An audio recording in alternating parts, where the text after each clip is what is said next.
Sorensen company, the Valco Investments, he should be here like right at 6:30 or maybe a few minutes later, but he'll be here. We've got some things to go over before it's his turn anyway, so. Yes.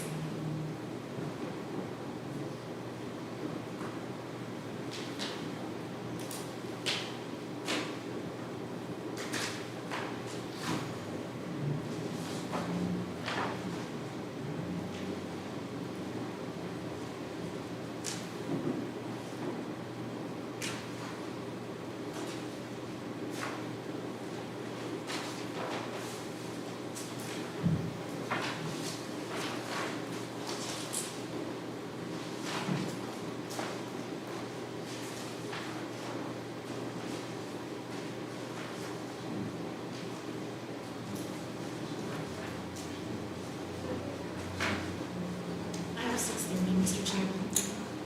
All right, call the meeting to order. Welcome all our guests this evening, Planning Commission meeting. Ms. Johnson, if you call roll for us, please. Yes, sir. Matt Seal, Here. Kevin Meadows, Steve Donahue, Hubert Allen, Here. Steve Rosen, Here. Harry Donahue, Here. William Flippen. Here. Excellent. May we have a, Mr. Chairman, I move approval of the agenda as submitted. do we have a second? Second. Okay. Matt And- Seal, Yes. Hubert Allen, Yes. Steve Rosen, Yes. Harry Donahue, Yes. William Flippen. Yes. Okay. And we have any public hearings to set? None to set tonight, None sir. set tonight, okay. So we'll move into tonight's public hearings. We'll open up the public hearing and the fire and EMS tower. Yes, sir. So we have for you this evening a conditional use permit, 2402 Cumberland Fire and EMS Radio Tower. This is applied for on behalf of the county by Mr. Staney, our county administrator. The parcel size is 1.32 acres at 1492 Anderson Highway, where the current sheriff's office is located. It is currently zoned to be one business, and the use is our public safety center, which also houses the sheriff's office and emergency dispatch. Here we have a vicinity map showing the location. I think we're all kind of familiar where that is. Here's your zoning map showing that it is currently zoned B1 business. This is the comprehensive plan map that was approved with the 2024 comp plan. And this is a zoomed in version showing the courthouse village center. Here we have an aerial map showing the approximate parcel boundaries. Of course, this image was taken from GIS, and we know that it is not always the most accurate. However, I do have a survey for you that has been recorded, and this was dated November of 2005. There's a red X, which might be a little bit hard for you guys to see, but that X will indicate, or does indicate, where this new proposed tower will be going. Originally, when we looked at doing the tower for the fire and EMS radio, we were looking to have that on the rear or northwest of the parcel, because it's already an open field, and we just have a little bit more room there. However, in working with the state police, it was, we were informed that that location would not work, that the tower needed to be closer to the sheriff's office for the connection from the wires from the building to the tower itself. So here we have the revised proposed location. It's showing just north and east of the back of the sheriff's office property. The red area that you see highlighted, that is the 60-foot radius that will show, that is the tower fall radius. I apologize. So county staff in collaboration with the Virginia State Police are seeking to erect this 100-foot steel lattice tower. It'll be owned by the state police, on which the county will become a tenant. And it's being required by the VSP to meet the needs of the county to be able to participate in the statewide agency's radio system program, or STARS program network. The STARS radio system provides multi-channel digital voice and data communications that are specifically designed for public safety. And if approved, Cumberland will be one of 23 agencies across the Commonwealth and the second locality to participate in the STARS program. This tower is also a critical component of the county's new public safety communications plan. For planning implications, this conditional use permit is consistent with the 2023 comprehensive plan. Goal 14 of that plan is to support the efficient and effective emergency services and human services. More specifically, Goal 14.2 includes provisions for appropriate and interoperable communication systems for E911. Approval of this CUP as presented and the installation of this tower will further the ongoing progress being made in this area. Consistency with the zoning ordinance, Section 74-702 provides the standards that shall be considered by the Planning Commission and the Board as part of reviewing all CUP applications. All standards in that code section have been addressed satisfactorily by the applicant. Section 74-731 through 747 regulates communication towers and provides the guidelines and the requirements for these structures. With one exception, the applicant meets the requirements of this code section. Section 74-736C7 stipulates that towers must be designed to collapse within the parcel boundaries in the event of a structure failure. A waiver of this requirement is requested to allow for the fall radius to be extended to the property boundaries that are owned by the county, and it is included in this request. The county has provided a tower structure analysis report and certification from KCI Technologies that provides for a 60-foot fall radius for the tower. Here's another look at the GIS map with the location of the tower at that northeast corner of the sheriff's office, and that 60-foot radius is shown in the dashed yellow lines, does show that it would still collapse. If in the event it does collapse, it would be on county-owned property. Can you go back to that slide just a Sure. second, please?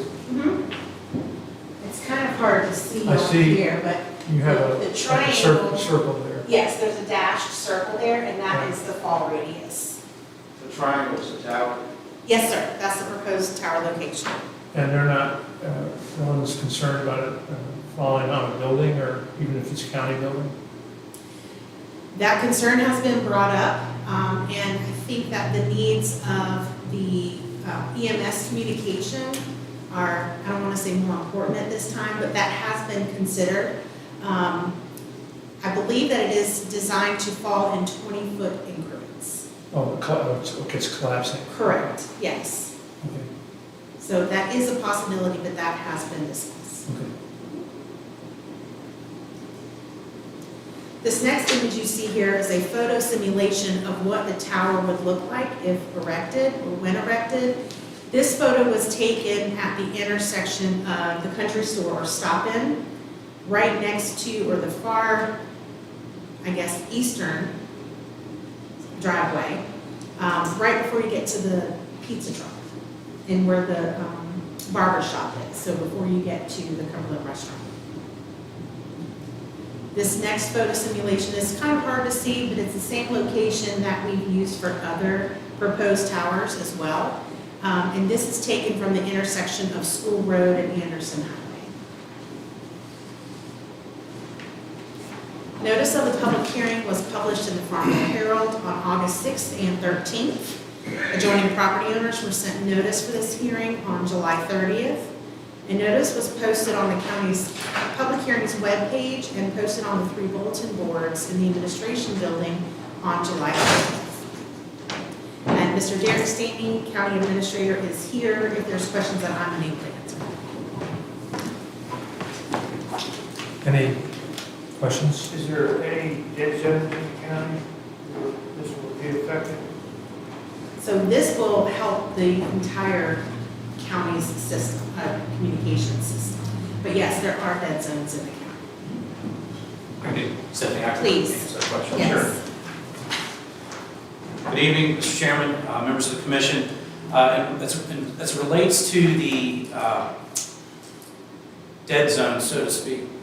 The state police system is going to be operating for Cumberland off of 3 main towers. The one in Cumberland, right in the curve off of 45, once you turn left to head south towards Farmville, that's a state police communications tower. The other is across the river in Fluvanna, and the other one is in Prince Edward.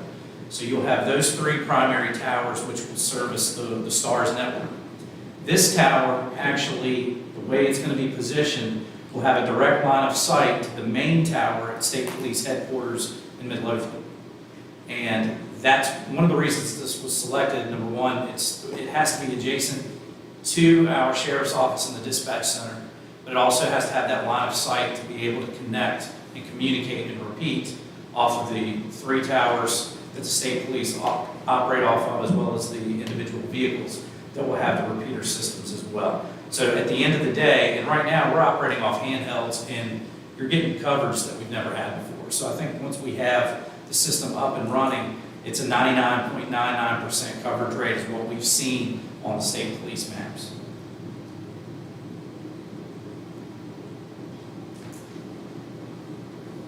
Any other questions?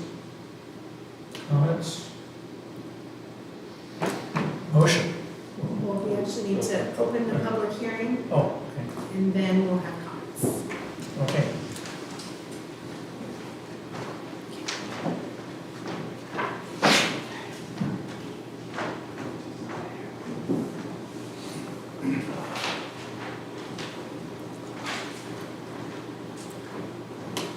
Mr. Chairman, we have no residents signed up to speak. Okay. So, no other comments or anything from anybody? So now we'll take a motion. No? We need to open and close the public Okay, so I'll close the public hearing at this point. Thank you. I'll get it ready sooner or later. It's okay. And now I'll ask for a motion. Mr. Chairman, I move the adoption of CUP 24-02 with their associated waiver and forwarding this to the Board of Supervisors with a recommendation for approval. Second? Second. Matt Seal, Yes. Kevin Meadows, Yes. Hubert Allen, Yes. Steve Rosen, Yes. Terry Donahue, Yes. Wayne Flippen. Yes. Okay. And we'll move to old business. Okay, thank you, sir. Under old business, I have for you rezoning application 25-01 for Valco Investments. The Planning Commission held their public hearing in May and recommended approval to the Board of Supervisors. The Board of Supervisors' public hearing was held on July 8th, where the board referred this application back to the commission for further review. The commission then met with the board and the EDA for a joint workshop, which was held on August 11th. And at this workshop, the applicant provided a presentation regarding the project. The following were a list of topics that were discussed. Under site conditions, we talked about the revised structure orientation with a corner entrance. This would allow for less parking spaces and to have the entrance facing the road and not the back of the property. The location of the structure and its restrictions due to the easements and the creek and the electrical buffer that's on the property. The height of the structure, I believe we said was 35 feet. Less than. Okay, well, and the applicant is here, so he can go over some additional information with you guys as well. We were also informed that the property will be dark sky compliant. For the sign type, the applicant prefers a pylon sign, but they are amenable to a monument sign. The pylon sign would be the single pole that's up maybe 20-ish feet, depending on the height of where it's located. And a monument sign would be closer to the ground, similar to what the Dollar General Market up here in Cumberland has. As far as the structure aesthetics, the exterior finish, we originally had discussed hardy plank, but it was also discussed the possibility of a brick facade. The HVAC units will be on the roof and they will be shielded from view. As far as safety and site entrance traffic concerns, there was a concern about tractor trailers backing into the property, but during that discussion, everybody was in agreement that there can be signs placed at the entrance stating that you can't back into the property. Also, the way that the site plan is designed at this time provides for a way for the tractor trailers to pull in and then back up on the property in the parking lot to where they will unload, so that way they don't have to back up onto 60 or Blenheim Road. After building construction, would US Route 60 to continue to have a passing zone in front of the property? At that workshop, I believe it was discussed that after the building is complete, then the county can request a traffic impact analysis, I believe is the right term for that area. That way they can determine whether or not they would, VDOT would make any changes to US Route 60. So that is what I have for you, just kind of as an overview of what we've gone over. And again, Greg is here this evening and he can make a presentation to you as well.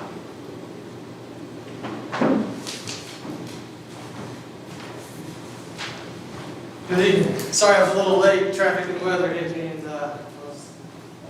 Miss Stephanie will be upset with me because I told her I'd get that preloaded. So, couple new slides. Most of the information we discussed at the joint session. Happy to go through the entire PowerPoint presentation in its entirety, or happy to just address kind of what's been updated since our conversation. However, the Planning Commission was the best use of time. Here we go. I don't have clickers, so just let me know. Like I say, next slide. Yep, that's fine. So you've seen the, I'll go a little bit quicker through these. You've seen the area as far as the adjoining property owners and some business. You can go to the next slide, please.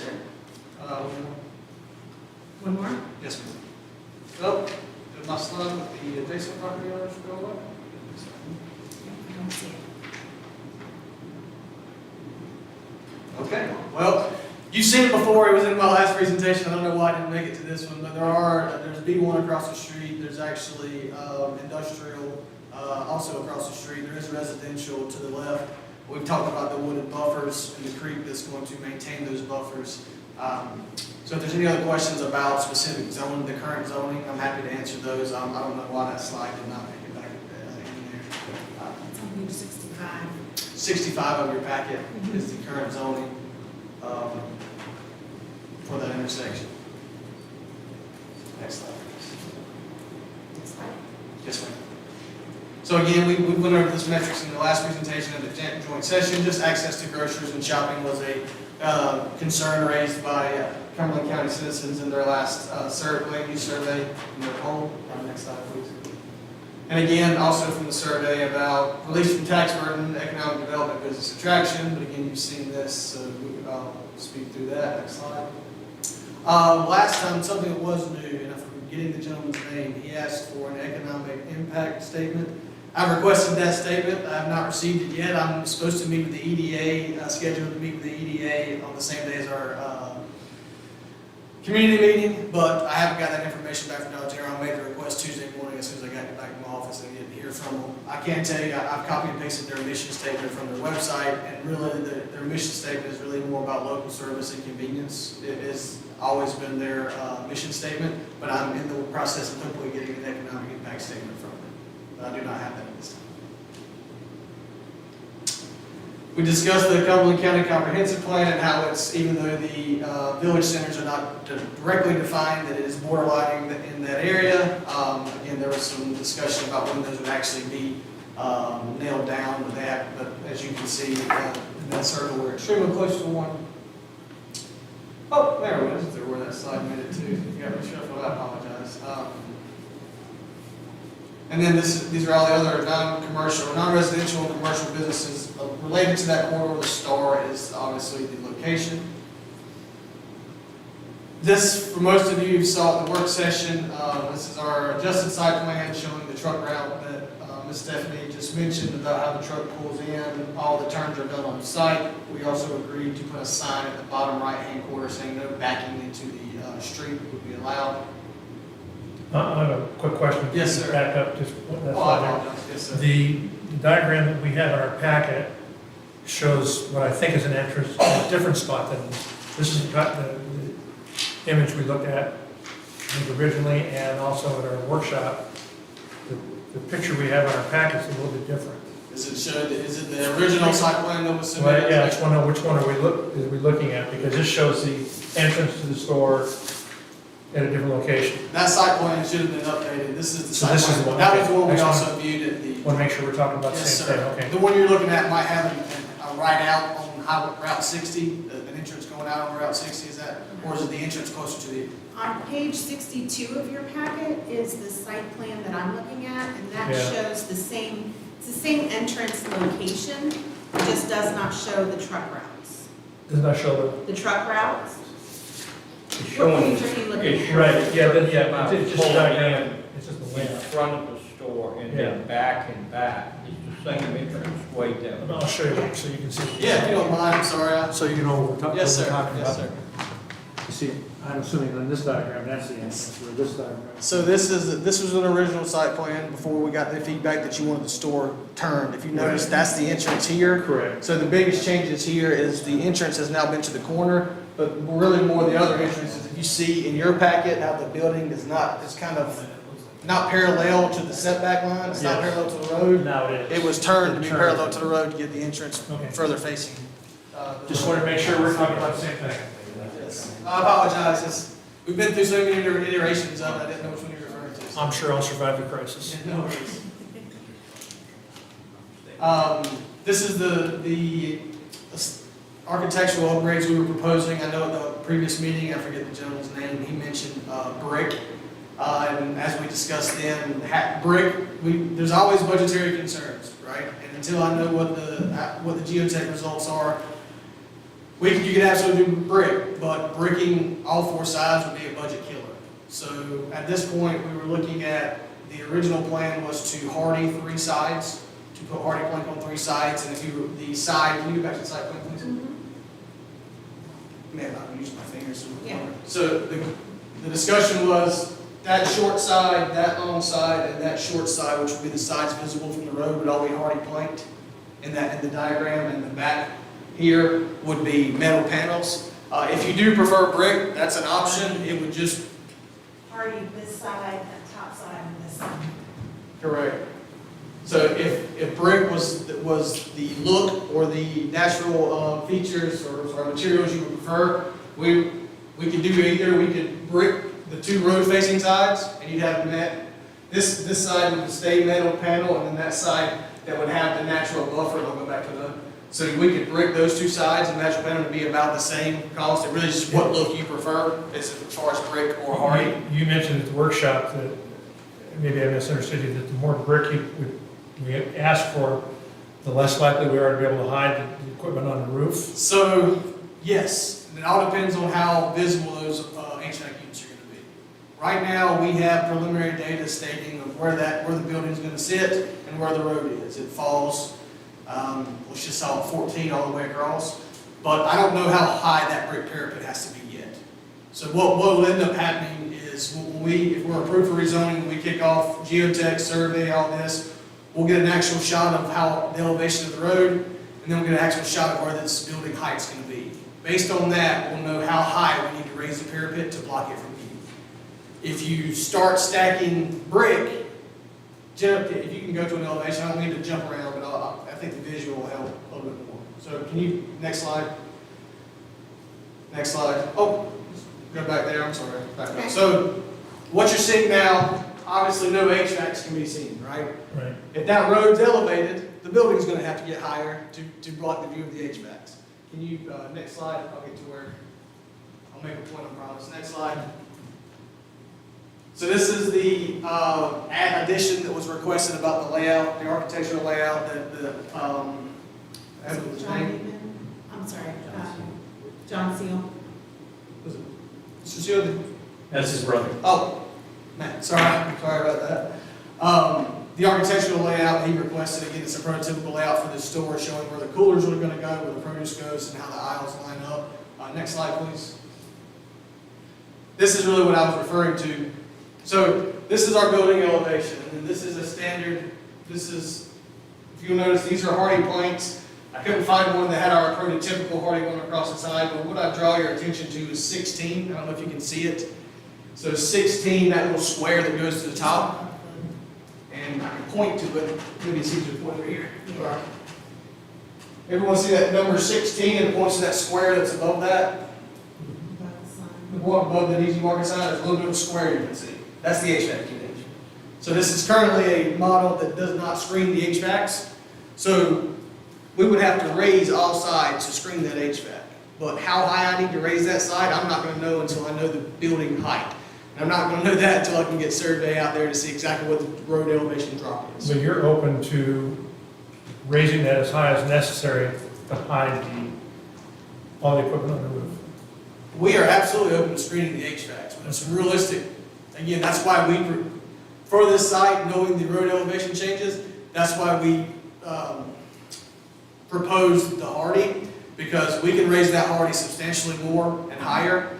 That doesn't affect the foundation and the footings. As you start to stack brick, whatever that height's gonna be, you're adding weight to the structure. And anytime you're adding weight to the structure without knowing the geotech and what the ground can support, I know that I can raise the Hardy high enough because it doesn't impact the footings. Brick, at some point, there will be a tipping scale. Yeah. And I can't guarantee you, if we say, oh, we want brick, that I can get the brick high enough to screen the HVAC. So I guess to the point of it is it's, and this is kind of what I mentioned in the joint session, it's kind of which option do you want? If you want brick on those two sides, I can submit to brick on those two sides, but I can't guarantee I'm gonna be able to screen the HVACs. If you want Hardy on the three sides, I can submit to Hardy on the three sides and guarantee I can cover the HVAC. But I can't do both until I get. In the diagram we see here, the brick is what, approximately 4 feet? The diagram, no, there doesn't have any brick, but that's Hardy. But the brick that you're seeing on the other model, it's a 4-foot wainscot. Yes, sir. Yeah, It's 4 feet. Okay. Yes, sir. But I would say most of the times, on even elevations where we have to, based on our HVAC dimensions, when we have to raise the parapet or raise the sidings to screen it, you're looking anywhere between 5 and 7 feet. And that's just on normal topography.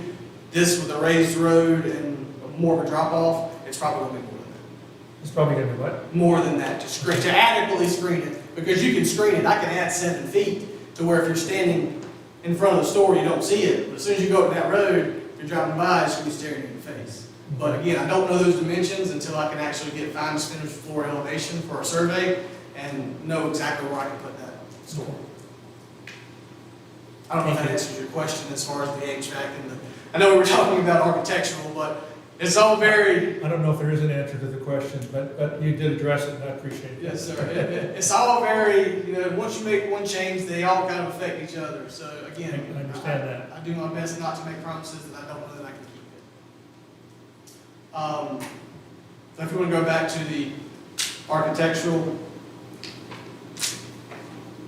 So what I would like to do, given the recommendation of planning board tonight, we have our meeting with the community. I'm happy to show them a brick option, 2-bit, and this option, and let the community weigh in on which one they prefer. I know everyone's style is a little different, and I know the one commissioner's comment was, well, it doesn't fit with the surrounding neighborhood. The community can tell us exactly what they want at the community meeting, and then I can propose that, or I can give you the option of once we have a little bit more information, Ms. Stephanie can bring it back to you and say, hey, these are the options, but I have to know the options I'm agreeing to beforehand, just simply because I don't know what I can do yet. So I'm happy to let the community decide. I'm happy to provide you with different options that all of them will work, and at some point you choose it. I'm not there yet, if that makes sense. Mhm. Next slide, please. This is our light plan we were talking about, no light, dark sky compliant or dark sky approved, no light pollution off the site, but also to be added on that creek buffer. There's a huge vegetation that we can't touch anyways, and that's our real, and the neighbor across the street also has a line of trees. So there's added buffer on both of the residential properties that are adjacent to the property. Prototypical floor layout that we have, pretty standard for IRFs. As you come in, you have the checkout aisle. As you keep going down to the left are your bathrooms and your office. Produce, or the fresh produce generally is displayed here in 2 different compartments. There's, as you walk, as you walk in, produce there, you can see it actually says produce, and then your coolers line, the top side, and then shelving all the way around, but very prototypical layout. Again, this was just simply to show you that height of the building that we had asked. If you'll notice, this current building right here is 18 feet. Where I got the 35 numbers, that's the UDO, can't be any higher based on the code. So it will not be higher than 35 feet, but if you notice here, even to meet code and to address the HVACs, I have 17 feet worth of building to raise the building as long as the structure will allow for it. And then here are the car counts, trip counts coming in, coming out. Can you tell me the packet, the email from Mr. Locklear is in? I saw it in the agenda. I just want to direct them to.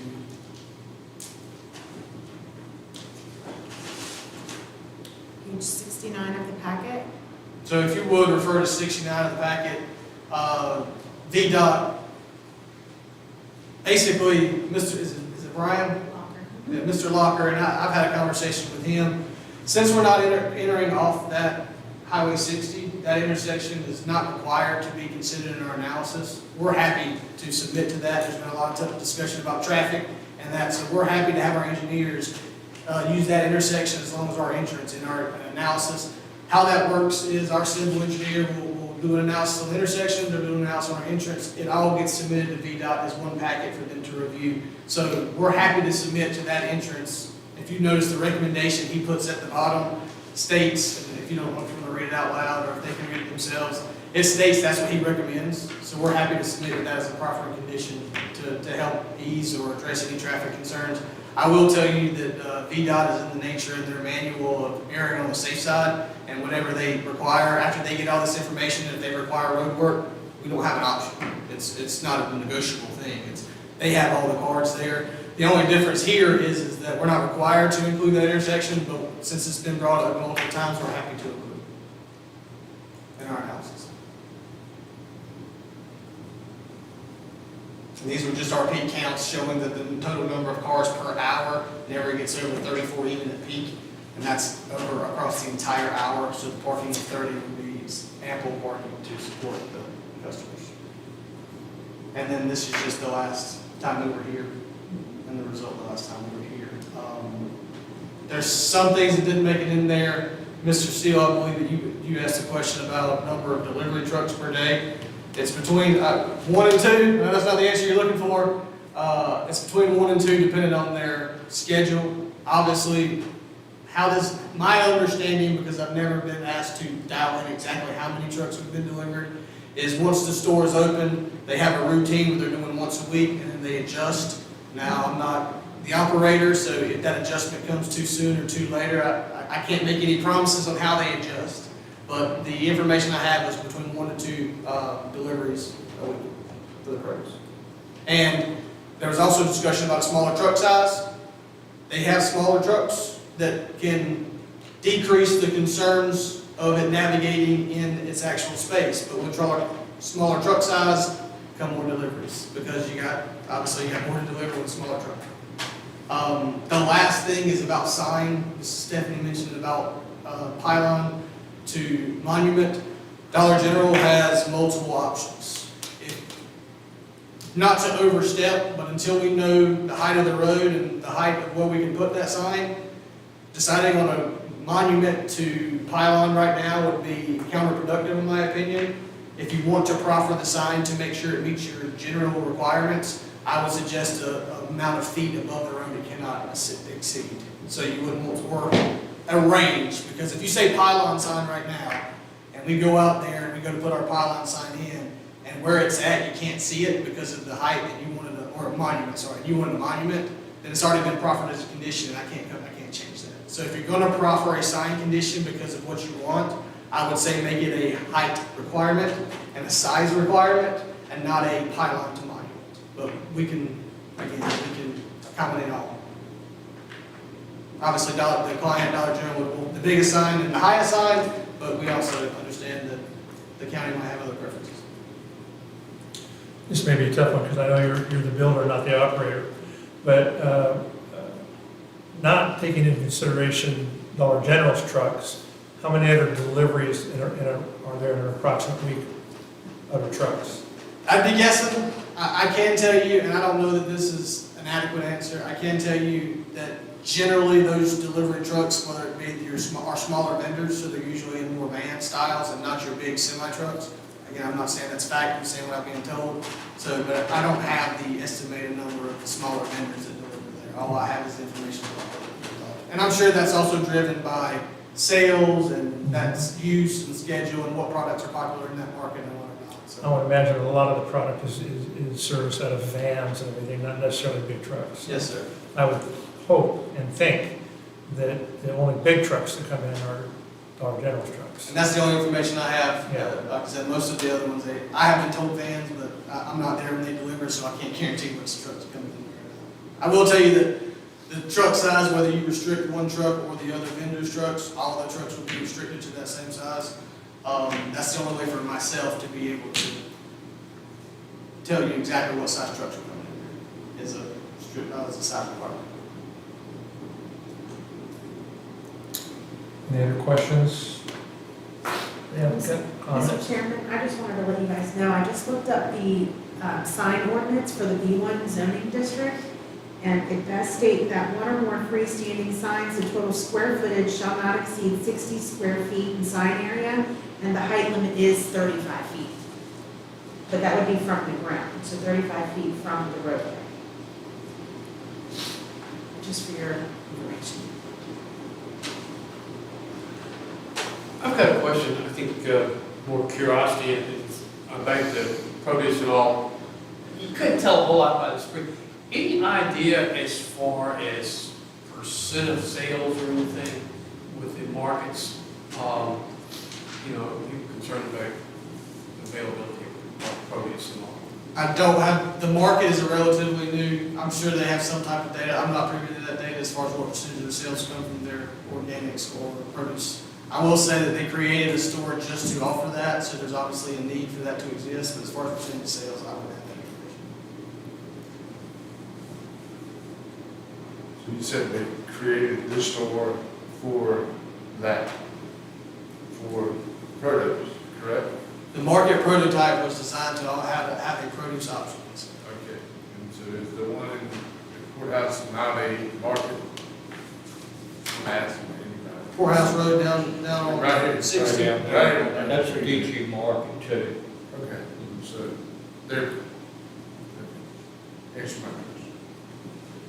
Sir, there's not gonna be a problem if I'm driving tractor trailer to unload.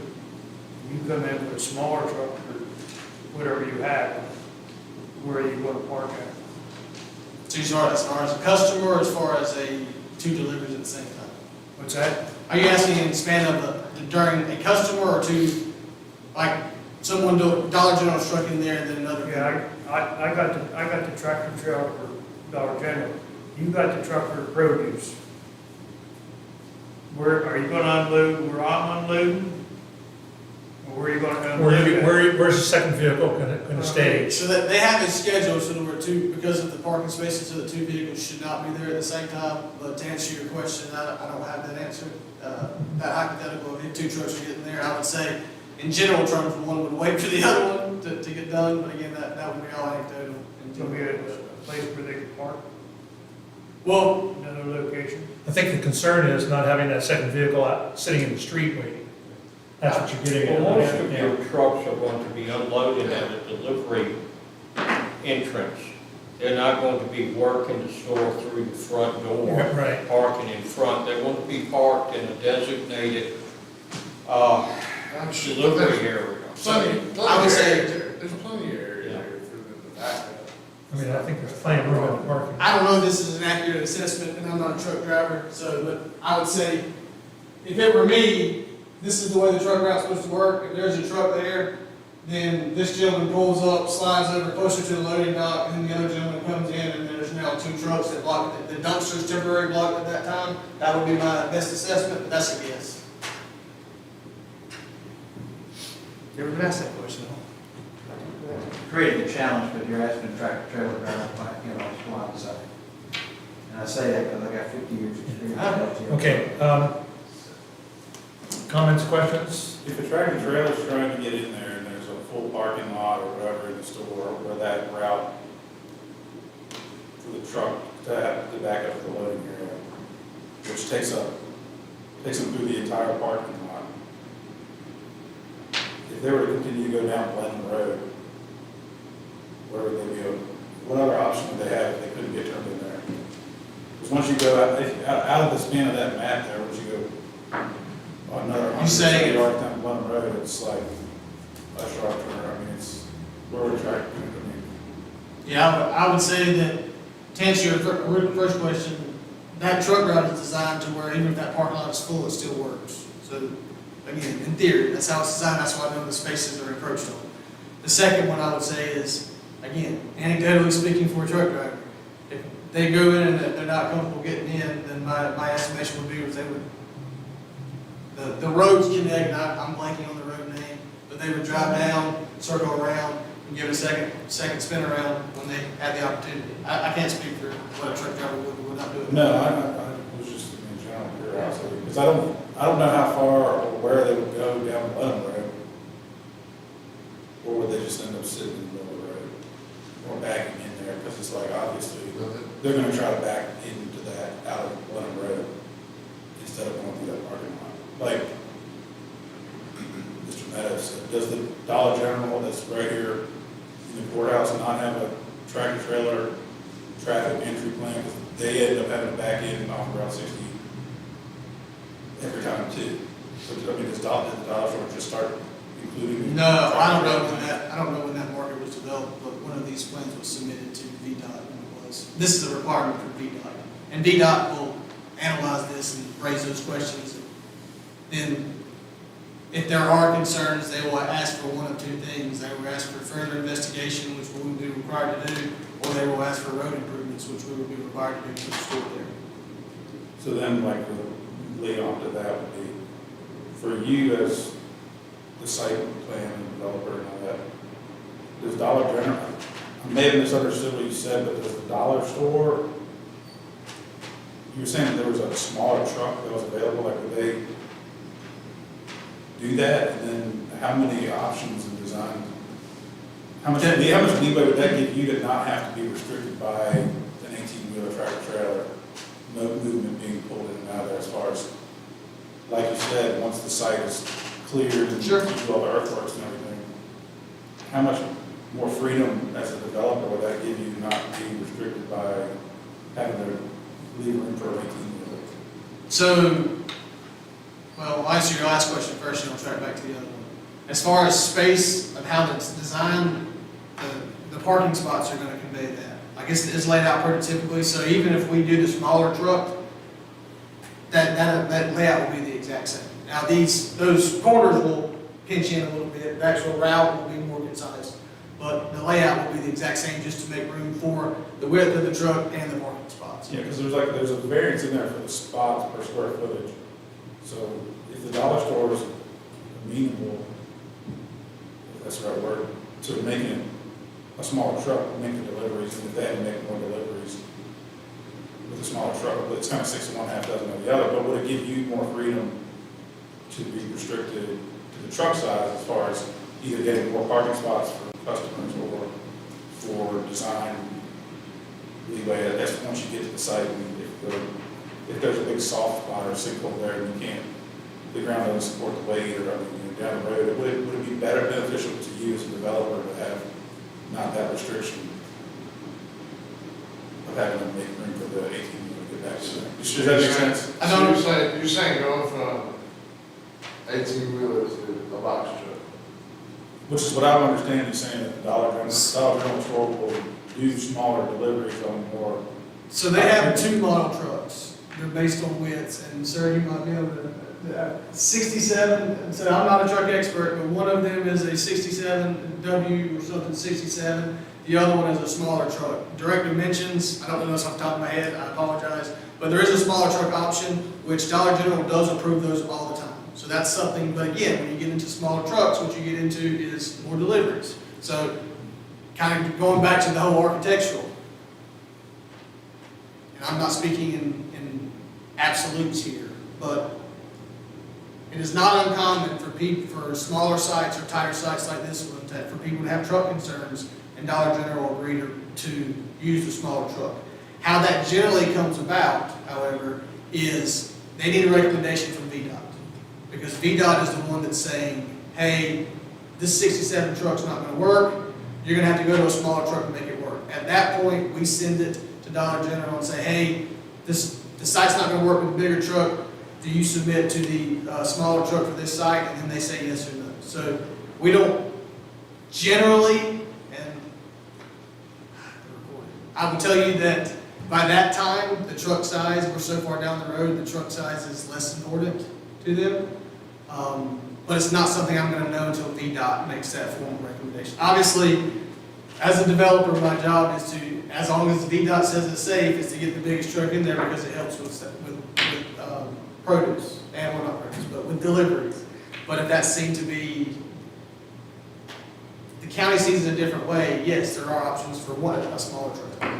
Well, most of your deliveries from Dollar General's corporate distribution center are delivered to the stores on a 53-foot long trailer, pulled by conventional tractor. So you're looking at no more than total length of I think maybe it's 60. 75, 80 feet.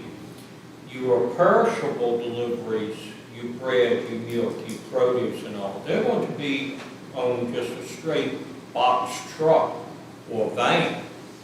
The only other short semis that probably would be utilized in the area to back in would be your soft trunk trucks. Most of those are pulling a 32-foot trailer, I think, or a 36-foot trailer. The only other thing would be if the store sells beer. Most of your beer distributors use the same size trailer that the soft drink companies are using. Or Yeah, see, I guess I was thinking, when I said small truck, I was not thinking it would be a tractor and trailer, that's just a short or longer trailer. I was thinking more like a box truck or something. Yeah. And But, then I mean, having to be able to free up, because I think at one time it was discussed that there would be a second entrance and exit. Oh, I would love that. VDOT shot that down in the first 5 That was minutes. the out there. So that's what I was saying, like, if you had restricted the truck size, how much of that parcel would then be opened up to more freedom of design or? Well, I can show you, I mean, not very much, because if we were to add, we're getting a five spot waiver here, 35 required by code to 30. If you ask me to add 5 spots, essentially what I'm gonna do is extend them here to add those 5 spots. But what you're doing then is when you extend there, you have to extend the asphalt, and you may actually, this throat right here has to shift to make VDOT's requirement. So you're making it harder on the truck by adding those spots back. So truck size, the standard or the smaller size, adding 5 spots here, or the truck size will not affect whether I can or cannot add 5 spots. If that, I don't know if that answers your question. Yeah, that's what I was driving at. One thing we're doing right now too, what we sent to the Board of Supervisors is just an approval of a rezoning request. We did not send any type of site plan for approval or whatever, because right now, there is no site plan other than a preliminary. No engineering work has been done, no soil engineering has been done. I feel like we're beating something that hasn't been worked out yet. And what we really ought to be concerned with is just the fact that this rezoning request meets all of the requirements of the comprehensive plan. It meets all of the requirements that planning and zoning has gone over. I mean, VDOT has even stated that they don't know until they get a permanent bill plan what they're going to require. So I really think the only thing we need to be concerned with is that anything in the rezoning request that was presented to us and that we approved back in May that has changed, and does not. Until the rezoning request is approved and the developer knows that he has the correct zoning, he's not going to spend several $100,000 trying to determine if the site works or not. He's got to have the rezoning approved before he can move forward. And not to profit myself here, but we send them, they didn't make their way to the packet. We're happy to offer proffers for a site plan that allows for minimum changing. So again, what we're essentially will be agreeing to is that if you agree to the 30 spaces, this will be the overall layout of that site plan. So we will submit to, so once, to his point, you've seen other developers do it, they show you a site plan, no proffers or nothing gets on there, then they give you a completely different product. This proffer for site plan allows for us small flexibility and explain the flexibility, but that's what you're gonna get.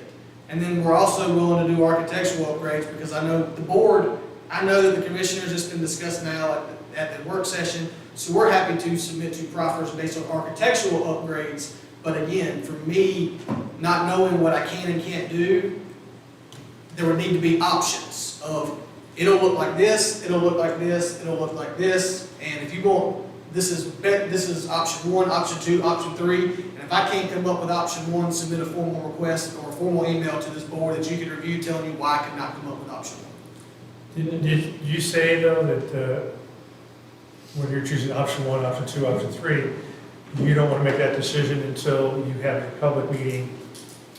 I don't want to make a decision. You can't make a decision until you get the soil study done, because So, it may not even support hardy plant. It may not do, soil may not support a foundation to even put this size building up. Is this the rezoning? I mean, That's all we're all looking we've at. dealt with is a rezoning. We didn't need all of the preliminary site plans and everything for a decision on just the rezoning. And the board only needed the recommendation from us for the rezoning. All of the bill plans and everything will come later for planner's owner's office and the building official's office to approve. Now, we can make some requests and all, but as of yet, they don't know what they can do with the site, because they're not going to spend money on it until it's rezoned and they know they could put a structure there if their soil studies, water studies, engineering, our engineering studies say that that size building can go there.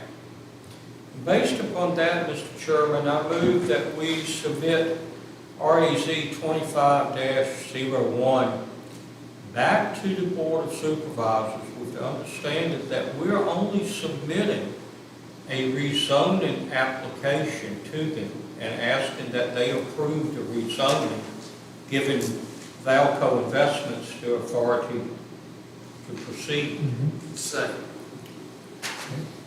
Matt Seal, Yes. Kevin Meadows, Yes. Hubert Allen, Yes. Steve Rosen, Yes. Gary Donahue, Yes. William Flippen. Yes. thank you for your time, gentlemen. Thank you. Community meeting on the 26th. I encourage everyone, if you want to come out and see what the community has to say, please be there. Mr. William Raymond at Spruce Grove Farms. We reserved it from 5 to 9, but I want to give the same, sorry, I probably said this earlier. Give the same presentation with the architectural examples, just to get some feedback, because I know it'll come up on the board. And then, if I'm not incorrect, the Board of Supervisors agenda will be on as the 9/9. Is that correct? Yes. Yeah. Y'all have a great evening. Thank you. Thank you. Okay, new business. First item of new business, we have the Board of Supervisors update from Mr. Paul Stimson. I really don't have anything to say at this time, but thank you very much. Appreciate it. Sorry. Next is the Planning Department report. Sorry, that's okay. On pages 94 through 103 of your packet, you will find the monthly planning report for, I believe, the past 2 months. As last month, I did not have that available at the time. Let's see, here's my cheat sheet.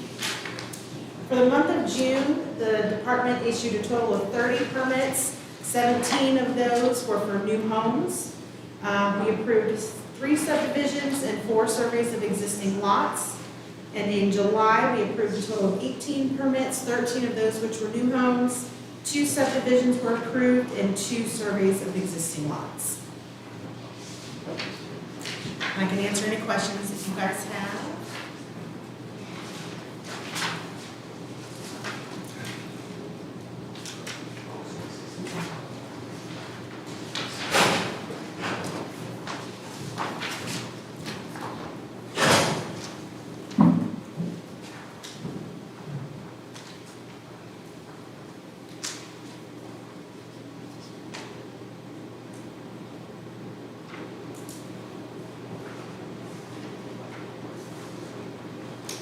Questions? Okay. Next on the agenda is the building department monthly report, and those reports can be found on pages 104 through 107 of your packet. For the month of, it looks like June, there was a total of 36 certificates of occupancy that were issued. A total of 3 COs that were issued for June. Total permits were 64. Total fees that were collected were $8,397.93. And then on page 107, the report for July shows that there were 7 certificates of occupancy issued for a total of 65 permits, and the total fees collected were $8,585.04. And that's all I have for you this evening. And we have some general citizen comments this evening.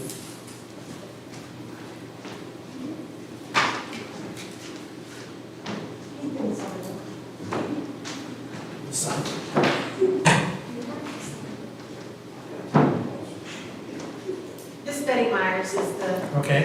sorry, I'm giving them a rough time, at every meeting you have to sign up to speak. Good evening, my name is Betty Myers, I live at 577 Keep Run Road. I was at the workshop that y'all had with the EDA and the Board of Supervisors, and as a guest and not a participant, I could tell you that each group of people had different concerns with the items that were discussed today. And so I think that meeting was an excellent meeting, and I think y'all should do it more often.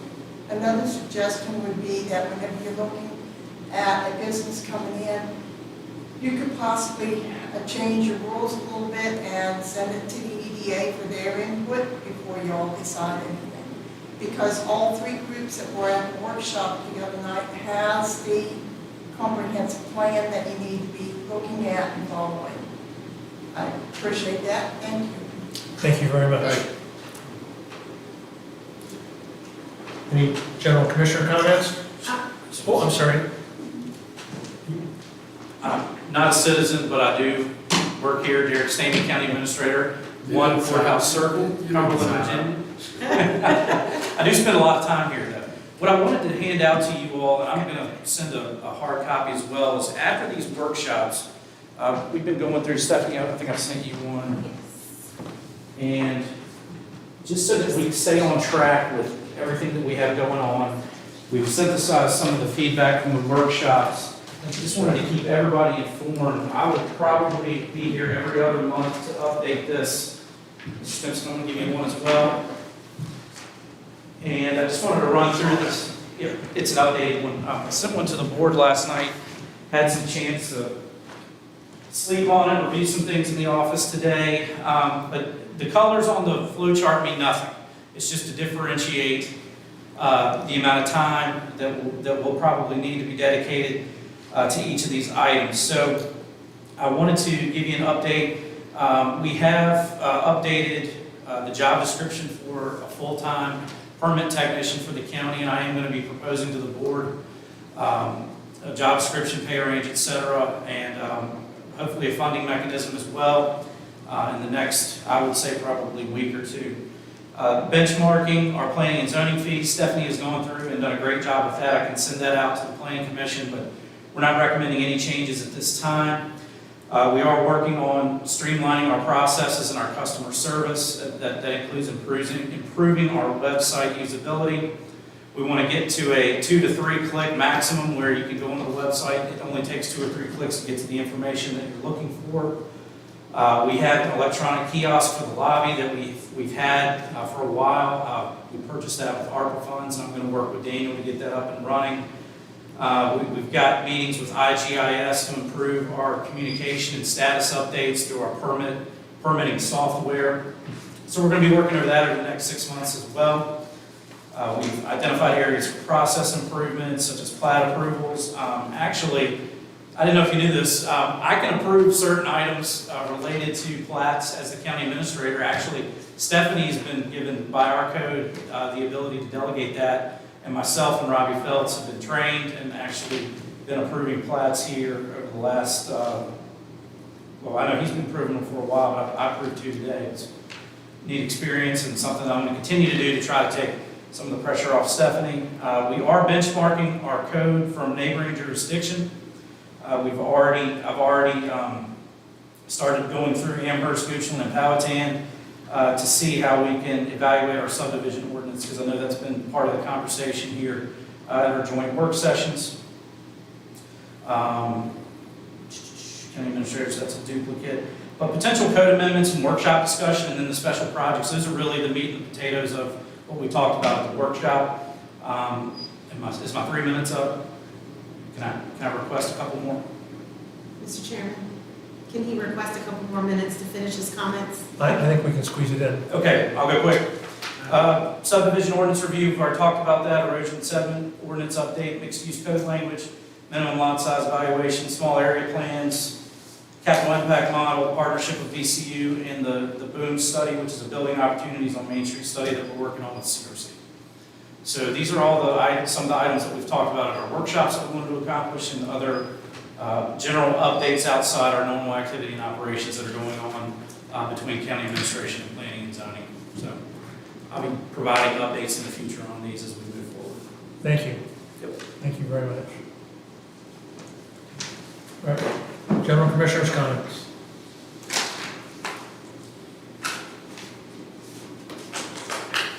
May we have a motion? Mr. Chairman, I move that we adjourn to 15 September, or as soon as may be needed.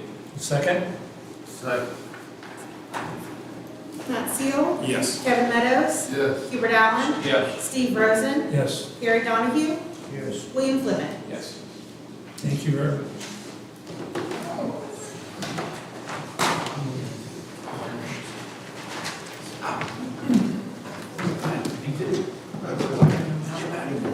What's that?